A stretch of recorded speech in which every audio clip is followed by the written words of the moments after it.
Now, our truest selves become revealed when the comfort and familiarity of religious settings and pseudo-spirituality, when I can't get to the praise party no more, when I can't get to the church at the moment, when the advice and the churchisms aren't doing it for me anymore.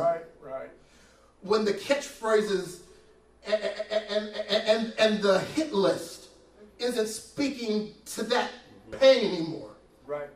And all I have is God. It's a good thing to be there. That's where we find out what's really in us. Right. It's because when we have all this other stuff, we can pretend.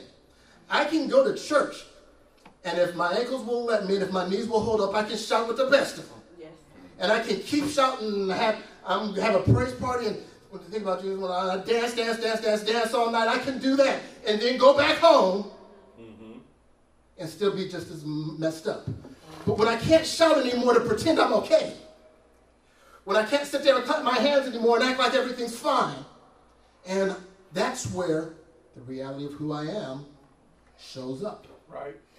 That's where when all of those trappings, when the suit comes off and the tie comes off and I'm laying there exposed and naked, that's where I find out who I really am, where my maturity level in God really is. And when I'm let me not go off on a tangent, but let me say this much and maybe you'll get it. Love is not love until it has been tested and proven.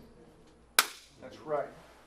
I can say I love you all day long, but until something, I can say, baby, I'm going to stay with you, come thick or thin, but until thin hits, right, and then thick hits, all she has is my word to go on. Right. I can say I love God all I want to, but until I get to the point where it's me and him and I got to decide, am I going to stand or am I going to walk?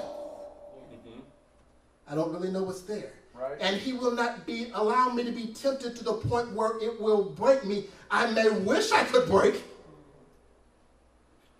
but the temptation is not what's going to break me. The trial, the nakedness, the exposure is not what's going to break me. If I quit, it's only because that means I got more room that I need to grow. Amen. It is in that beautifully uncomfortable place. Get what I said? Beautifully uncomfortable place that the thing that emerges is the truth of our being. And when what emerges is for us to reach out to the Lord, then we find the true beauty of intimacy and worship. I can sing the songs all day long. I can play the songs as long as I want to. But when I can't get my hands on a guitar, when my voices run out, when I can't say a word and just have to wave my hand, you want to know what worship is. You want to know what intimacy feels like.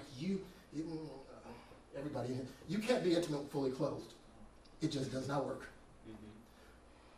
To be intimate requires exposure, requires a nakedness that makes some people uncomfortable, that makes something on an emotional level. To be in a relationship with somebody, to be intimate requires exposing. And let me not get ahead of myself. And I'm all right. Let me move. It's there that the call upon our lives can be most clearly discerned, actualized, and pursued.